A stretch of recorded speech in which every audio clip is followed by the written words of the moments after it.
បាទសូមជម្រាបសួរក៏សួស្តីបងប្អូនទាំងអស់គ្នាបាទថ្ងៃនេះខ្ញុំសូមធ្វើវីដេអូបទបង្ហាញបាទពីរបៀបនៃការធ្វើងំងើត្រីអណ្ដែងបាទបងប្អូនប្រហែលជាប្លែកហើយបាទព្រោះសម្រាប់ខ្ញុំនេះគឺខ្ញុំសាកវិធីសាស្ត្ររុករកហើយក៏បងប្អូនពីច្រើនក៏ធ្វើច្រើនដែរព្រោះតើតើនឹងត្រីអណ្ដែងគឺស្រួលធ្វើងាយបាទហើយគ្រឿងផ្សំរបស់យើងគឺងាយបាទគឺមានដូចជាស្លឹកគ្រៃស្លឹកក្រូចសើចបាទ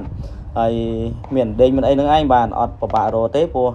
នៅក្បែរជុំវិញផ្ទះយើងគឺមានសពបាទជាមួយនឹងខ្ទឹមបំពងយើងដាក់ដើម្បីមានឲ្យជារសជាតិឈ្ងុយឆ្ងាញ់បាទហើយបន្លាជីរបស់យើងគឺសម្រាប់ខ្ញុំគឺថ្ងៃនេះស្អត់មានជីណាខ្ញុំប្រើដើមខ្ទឹមជំនួសហើយក៏រសជាតិឆ្ងាញ់មួយបែបផងដែរបាទហើយសម្រាប់ថ្ងៃនេះបងប្អូននៅបងប្អូនអាចធ្វើផ្សារបានព្រោះរសជាតិថេនដែងធ្វើគឺរសជាតិវាឆ្ងាញ់ព្រោះប្រភេទថេនដែងគេជាប្រភេទត្រឹមយ៉ាងដែលសម្បូរដោយវីតាមីន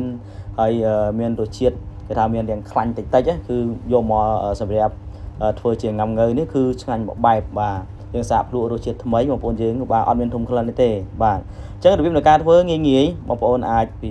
សាជាមួយនឹងខ្ញុំឬក៏អាចធ្វើជាមួយខ្ញុំព្រោះនេះបែបរបៀបយើងគ្រួសារទេมันមានគ្រឿងទេសអីប៉ុណ្ណិតទេបាទមានធម្មតាមានប៉ុណ្ណឹងអត់ពិបាកអីទេព្រោះសម្រាប់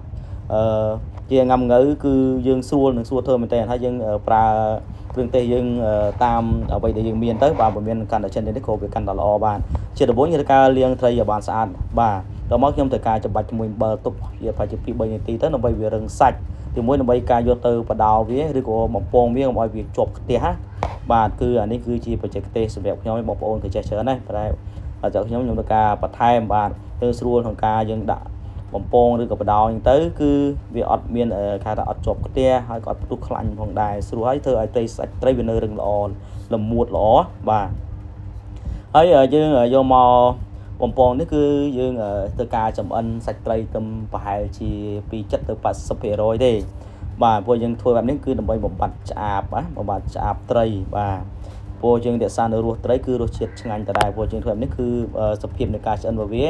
យើងបាន70 ទៅ 80% ហើយបាទអញ្ចឹងយើងងាយស្រួលនឹងការយើងរៀបចំបន្ថែមដើម្បីយកទៅជាមួយនឹងគ្រឿងផ្សំយើងបន្ថែមទៀតគឺងាយមែនតើបាទទៅការជៀនគឺសម្រាប់ខ្ញុំប្រើពេលប្រហែលជា10នាទីបាទឬក៏15នាទីដើម្បីត្រីសាច់ត្រីនេះវាឆ្អិនមកល្មមយើងអាចយកទៅបានហើយយើងត្រូវការប្រើភ្លើងមកសមរម្យបាទការយកបខំពេកវាឆ្អិនតែខាងឯនៅកដាលប៉ុន្តែមិនចត់ជាបញ្ហាព្រោះត្រីវាស្រួលនឹងការធ្វើងាយមែនតើបាទឥឡូវត្រីយើងបានឆ្អិនហើយបន្តមកយើងដាំទឹកបាទយើងគ្រឿងដូចតែគ្រឿងយើងស្លស្ងោរជ្រក់ដែរហ្នឹងអត់ខុសគ្នាទេតែបងប្អូនចេះរបៀបបងប្អូនអាចធ្វើតាមហ្នឹងទៅគ្រឿងកាន់តែច្រើនកាន់តែឆ្ងាញ់កាន់តែប្រសើរបាទតានេះយើងធ្វើរបៀបងាយនៅស្រុកស្រែអញ្ចឹងណាបាទអញ្ចឹងយើងពេលទឹកយើងពុះយើងដាក់ចូលមកត្រីដែលយើងបានជៀនឬក៏បំពងមិញណាបាទដាក់ចូលក្នុងឆ្នាំងរបស់យើងមកបាទយើងទុកវារហូតប្រហែលជា10 ទៅ 15 នាទីឬក៏20នាទីក៏បានដែរមិនអីទេឲ្យកាន់តែយូរកាន់តែវាគេថាបំពេញអាចន្លោះខ្វះខាតដែលថាយើងយកពីបំពងវាឆ្អិនមកសាហើយដាក់នេះដើម្បីឲ្យវាចូលជាតិជាមួយនឹងគ្រឿងទេសរបស់យើងវារឹតតែឆ្ងាញ់រឹតតែប្រសើរបាទក្នុងដែរយើងខ្ញុំសម្រាប់ខ្ញុំលួចរ៉ាឌីបន្តិចបញ្ចប់បាទដើម្បីបន្ថែមនូវរសជាតិឲ្យយើងវាកាន់តែឆ្ងាញ់ឡើងបាទគឺជាទូទៅខ្ញុំចូលចិត្តបែបអញ្ចឹងបាទយើងបែបធម្មតាបែបយើងនៅស្រុកស្រែណាបាទអញ្ចឹងត្រីយើងក៏ចាប់ផ្ដើមមានអារម្មណ៍ថាចាំឲ្យក្លិនបដាយើងធ្វើការផ្សំគ្រឿងបន្ថែមទៀតទៅបាទគ្រឿងអត់មានអីមានស្ករអំបិលប៊ីចេងអីហ្នឹងឯងបងប្អូនថែមតាមអ្វីបងប្អូនតើរសជាតិបងប្អូនធ្វើការហើយសម្រាប់ខ្ញុំងំងើគឺខ្ញុំចូលចិត្តដាក់ក្នុងឆ្នាំងតែឆ្នាំទៅនេះគឺខ្ញុំបានយកគ្រាប់ចេញឲ្យហើយបាទអញ្ចឹងទេធ្វើឲ្យមានរសជាតិល្វីងបាទសម្រាប់គ្រឿងយើងធ្វើងំងើក៏ងាយទៅប៉ុណ្្នឹងឯងអត់មានអីច្រើនទេយើងដាក់ងំងើចូលទៅបើស្ទើរជូរដាក់ទឹកងំងើបន្តិចទៀតគឺរសជាតិអែមណាស់ឥឡូវខ្ញុំលួចស្ករមកចាប់ទៀតបាទ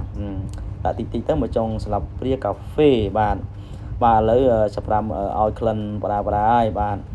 សម្លយើងមួយឆ្នាំនេះគឺ